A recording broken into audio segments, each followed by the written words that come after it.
Deccan voice, सुनो सच की आवाज। नाजरीन, आज हम एक ऐसी खबर पर बात करने वाले हैं जो हम सब की जेब, हमारे घर के बजट और रोजमर्रा की जिंदगी से सीधा जुड़ी है। तेल के दाम। और सच कहूं तो ये सिर्फ एक आम खबर नहीं है, ये आने वाले वक्त के लिए एक बहुत बड़ी वार्निंग है। आज के इस तज्जिये में हम फैक्ट्स और डेटा के जरिए समझेंगे कि इस वक्त मार्केट में जो अजीब सी खामोशी है, उसके पीछे आखिर कितना बड़ा माली तूफान छुपा है।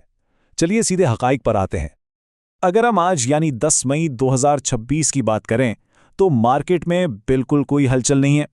दिल्ली में पेट्रोल का दाम इस वक्त सख्ती से 94 रुपये 70 पैसे फी लीटर पर रुका हुआ है। अब सोचने वाली बात यह है कि इंटरनेशनल मार्केट में खाम तेल के दामों में मुसलसल बहुत ज्यादा उतार चढ़ाव आ रहा है, लेकिन आवाम के लिए यह नंबर अपनी जगह से हिला तक नहीं। और यही हाल डीजल का भी है। दिल्ली में इसका दाम 87 रुपये 67 पैसे फी लीटर पर टिका है। अब ये नंबर्स देखकर तो बड़ा सुकून मिलता है, लगता है सब नॉर्मल है, लेकिन हकीकत कुछ और ही है। इस सुकून के पीछे एक बहुत ही गहरा और खतरनाक फाइनेंशियल क्राइसिस चल रहा है, जो हमें लाता है दूसरे हिस्से की तरफ। कंपनियों का बड़ा नुकसान। आखिर इस खामोशी के पीछे का माली बहरान कितना संगीन है। देखिए, जब पेट्रोल पंप पर हमें वही पुराने दाम मिल रहे हैं जबकि पीछे से तेल महंगा आ रहा है, तो इसका बोझ कोई ना कोई तो उठा रहा होगा। और वो बोझ छोटा मोटा नहीं है, बल्कि पूरे 30,000 करोड़ रुपए का है।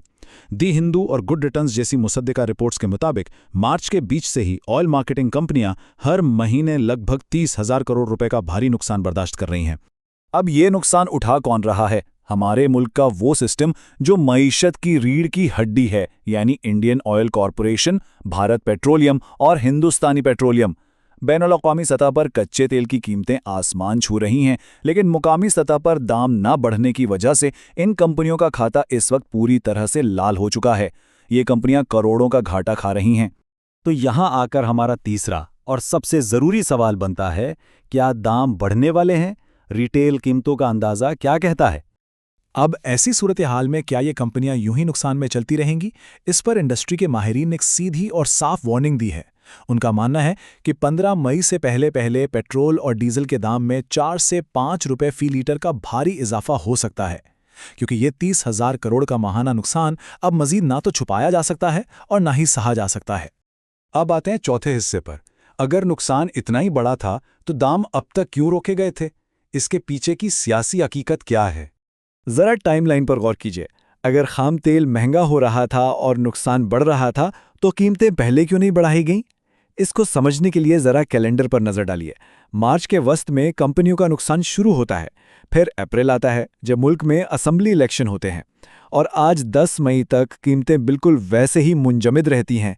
फिर अचानक 15 मई आते आते 4 से 5 रुपए इजाफे की वार्निंग सामने आ जाती है। हकीकत शीशे की तरह साफ है। 4 रियासतों और एक यूनियन टेरिटरी में होने वाले अहम असेंबली इंतखाबात के ऐन दौरान रिटेल कीमतों को रोक कर रखा गया। गैर जानिबदाराना तौर पर अगर रिपोर्ट्स को देखा जाए तो ये साफ जाहिर होता है कि दामों को फ्रीज करने की टाइमिंग इलेक्शन के शेड्यूल के साथ बिल्कुल मैच कर रही थी। जो हमें ले आता है आज के आखिरी और सबसे अहम पहलू की तरफ, आवाम का सवाल और कीमतों के एडजस्टमेंट का ये दोहरा म्यार। कीमतों के इस खेल में आवाम की एक बहुत ही जायज़ शिकायत रही है। होता यह है कि जब ग्लोबल मार्केट में तेल महंगा होता है तो फौरन इंटरनेशनल रेट का हवाला देकर उसका पूरा बोझ आवाम की जेब पर डाल दिया जाता है। लेकिन जब ग्लोबल मार्केट में कच्चे तेल के दाम गिरते हैं, सस्ते होते हैं, तब पेट्रोल पंप पर दाम कम नहीं होते। तब पुराना नुकसान पूरा करने या टैक्स बढ़ाने के नाम पर आवाम को सस्ते तेल का फायदा मिलता ही नहीं। और इसीलिए आज का ये बुलेटिन इस एक बहुत ही संजीदा और चुभते हुए सवाल पर आके खत्म होता है। क्या मौजूदा निज़ाम कभी भी आम आदमी को इंटरनेशनल मार्केट में दाम गिरने का असली फायदा देगा? इन तमाम हकायक को देखने के बाद ये सोचना बहुत ज़रूरी है कि क्या वाकई में हमारा ये निज़ाम शफाफियत और इंसाफ पर खड़ा है? इस पर ज़रूर सोचिएगा। आज के लिए बस इतना ही। अगर आपको वीडियो अच्छा लगा तो वीडियो को लाइक एंड सब्सक्राइब करें, और नेक्स्ट आप कौन सा वीडियो देखना चाहते हैं कमेंट करके बताएं। पर हाँ, डेक्कन वॉइस न्यूज़ के चैनल को सब्सक्राइब करना ना भूलें और लेटेस्ट अपडेट से अपडेट रहें।